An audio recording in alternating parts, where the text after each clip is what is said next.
Argus kan tianga Argus a hianin assassin emblem hi du thu samania fighter emblem ai chuan agility kan penga invasion bounty hunter kha kan lak tur ani hero lutang Argusian inspire amila Aegis amil boka purify sorry Aegis le flicker le execute inspire amil de vekani eng poni se I a travel vekani hero lut patang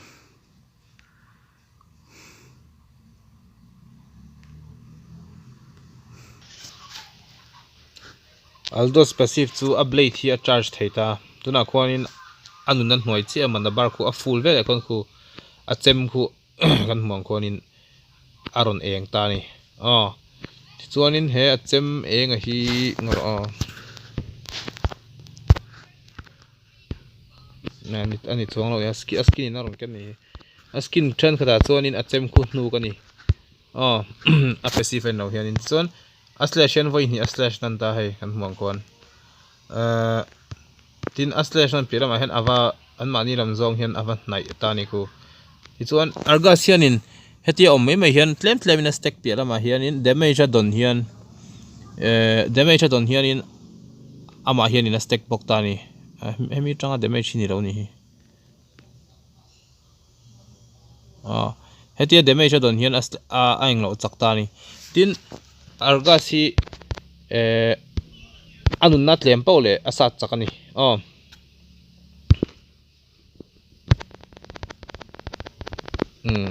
anun na tlem pau le Argus hian asat chaka hi a passive ani ta ni ti chuan khu blade khu kan ani ta ti chuan first skill a train kan soi fia don anga first skill a chuan in AOE kan la photanga ti chuan blink skill hi kan la le menga nuwa englo nan I escape nan ti chuan a blink skill kan mong kwan hei hi ni ma se kha nin enemy a fu chuan in I amang non nga ava slash nga non theita ni hei enemy fu chuan hei aman non le theita ni toitein ti zong hian kha first skill chu ni ta tin hemi na ava po fu hi astan ani reilo te chung hi ava thlen phei chu ang vel khamo ti chuan en lokang tlan lai hi ka pot don ani khi ading chat mai ni tan tlan chun zom le reilo te hnuwa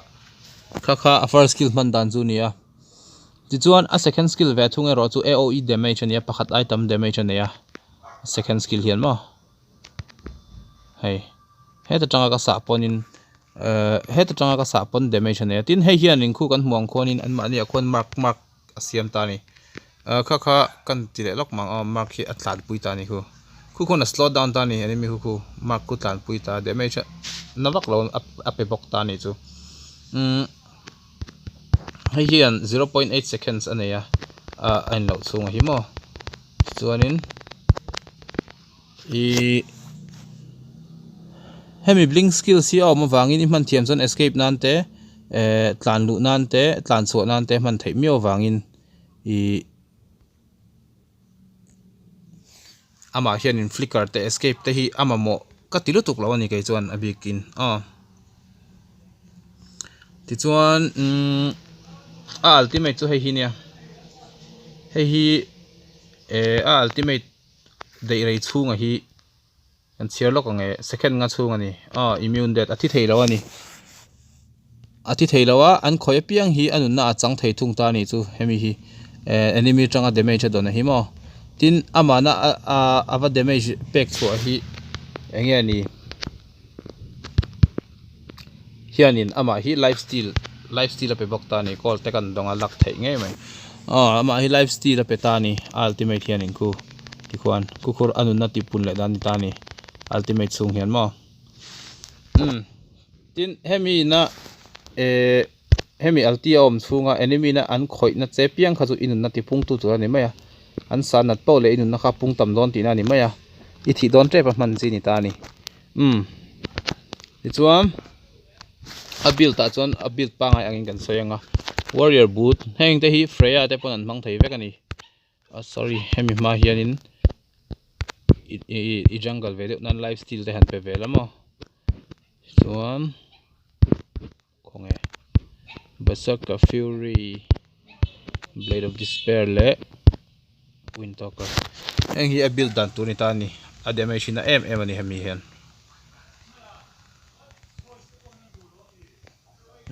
crit a build chin ya ma hi etiang crit damage na ya tin a basic mang tangkai mi ni wangin crit damage chu ta tangkai chaw ani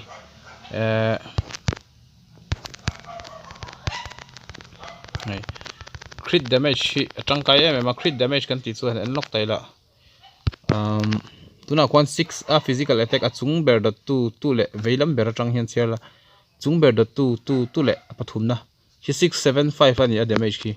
mase mi isa khan 878 a pungta mase isa lo chia khan 675 atla le a chu enge ni critical tho dana ni ta ni critical chu i khoi rei po le ana tual ani i skills mang ni lo fix damage om lawa ana tual ani top minus critical damage hawa chuan chuan i kha Argus full build chu ni deuh maya thidon a hei mang tangkai anga inspire nen te sat biam anga team fight a polut la an khoina che piang kha itan chon inun na ti pung tu turania tin nangma in sat pung ve bok anga kha man dan tur chu ni deuh mai Argus chu thil har sa ni lem lo freya te ang tho fighter fighter critical fighter pa nga ya build chi ani kha ni deuh ro se kha ni mai ro se Argus asan video thui ta khan siam tur pom chong lo a hero hero har tak chu ni lem lo